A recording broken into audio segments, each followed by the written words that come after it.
Hi everyone, welcome to your lesson on Punnett squares. We have just studied asexual reproduction, and so Punnett squares is our first introduction into sexual reproduction. So before we get into it, we're going to talk just a little bit about some background information that's helpful to have a good handle on before we get started. So the first thing we're going to talk about are traits. So in this photograph, what characteristics do you observe in this person? And so when we talk about traits, we're looking at her eyes and her nose and her fingers and her skin and her hair and her teeth and all different, the shape of her face. We can't see her ears, but her ears.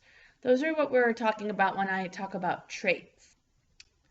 So traits, many come from your parents, so mother and your father. Some are acquired, meaning they're either learned, which is behavioral, or environmental. So it's something that you have acquired or something that you've gotten as a result of where you live. And then others are inherited. So the ones that are inherited are the ones you get from your mom and your dad. So for example, you were not born knowing how to read, but you were born with a certain skin color.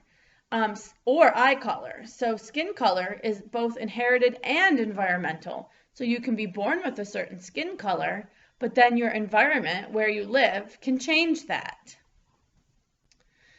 So sexual reproduction. So cells containing genetic information from the mother and from the father combine and become a completely new cell. This is called offspring.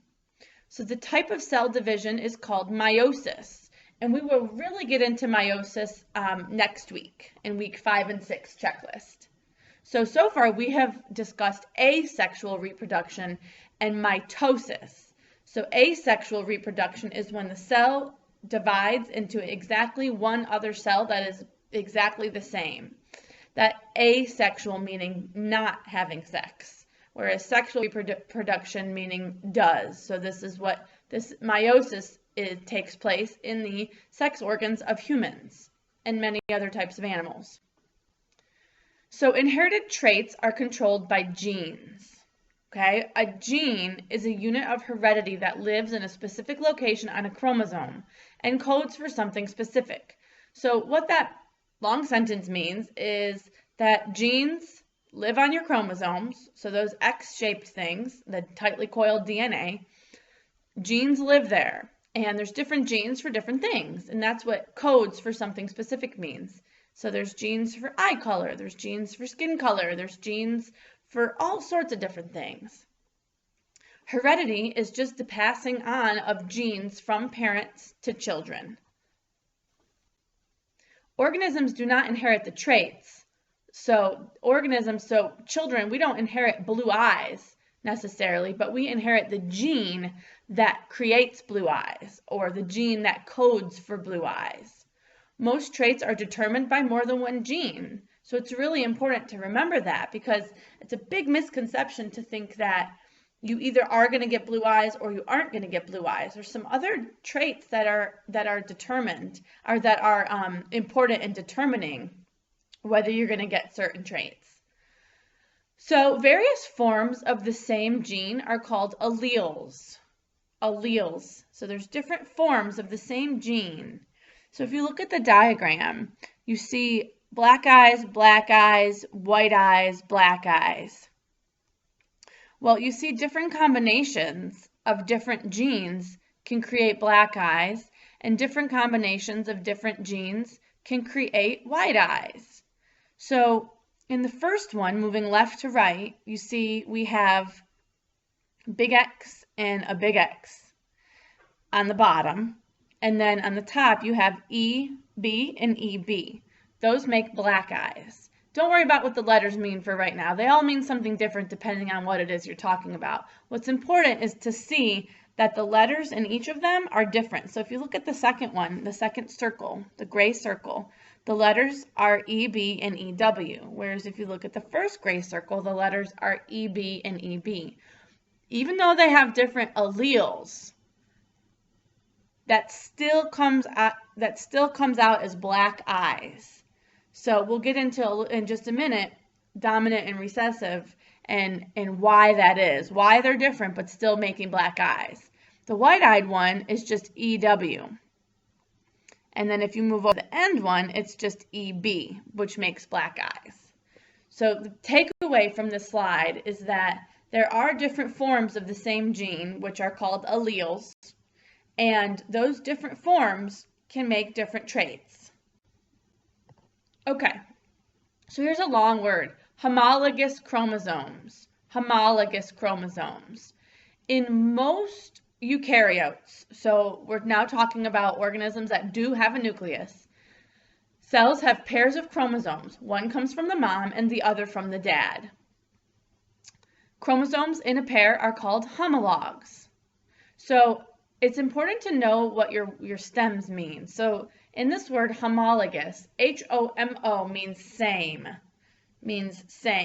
So you have one from mom and one from dad, and then chromosomes in the pair are called the homologs. I'm giving you a lot of background information.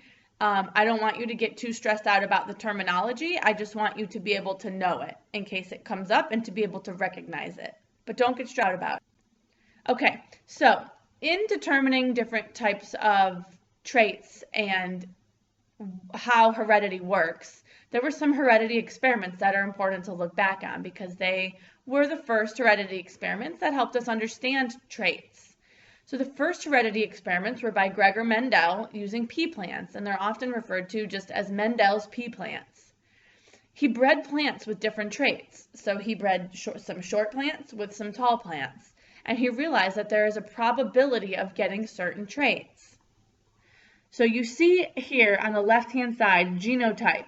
It says under F1 generation, all are big T, little t. But for phenotype, it says all are tall. To eye type, eye color, you will only see somebody have blue eyes if their genes have 2 little b's. Otherwise, you won't see blue eyes. You'll see a different eye color depending on what genotype they have. Okay, here's another example. We are talking about flowers here. So is it going to be a red flower or is it not going to be a red flower? So it's red or white. So we have parent 1, flower 1, and parent 2, which is flower 2. Parent 1 is red, which is the genotype for red is big F, big F. Okay? Red flowers are dominant, as you see in the little key. So it says the big letter F is dominant. Now remember, the capital letter is always dominant, and the lowercase letter is always recessive. So we have parent 2 has white, parent 1 is red. Possible gametes. So possible ways that they will come out is if you mix the big F and the big F with the little f and the little f, you can get big F, little f, big F, little f, big F, little f, big F, little f. You will never have the probability of having white flowers from this cross because if you look at the bottom, every single one of them starts with a capital letter. And even though there's a lowercase letter with it, because it starts with a capital letter, it will be red. And I'm going to show you in class a way to set up a Punnett square table that is much easier to understand than drawing arrows. It's one way to do it is drawing arrows, but the table is much, much easier to understand.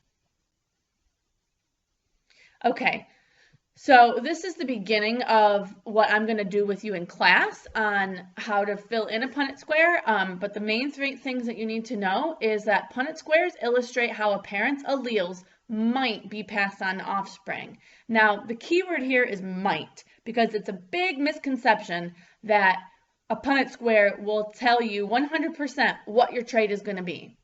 It gives you an idea of what might be passed on, and there's so many other genes related to determining whether or not an individual is going to inherit a certain trait.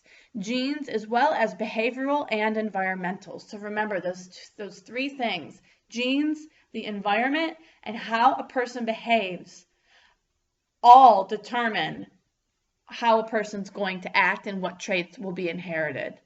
Okay, so the 3 things you're going to write down when you do Punnett squares, it's like a word problem in math. You're going to write down your given info, you're going to fill in your Punnett square, I like to call them p-squares, and then you're going to solve it. And I will teach you how to solve it once we get into class together.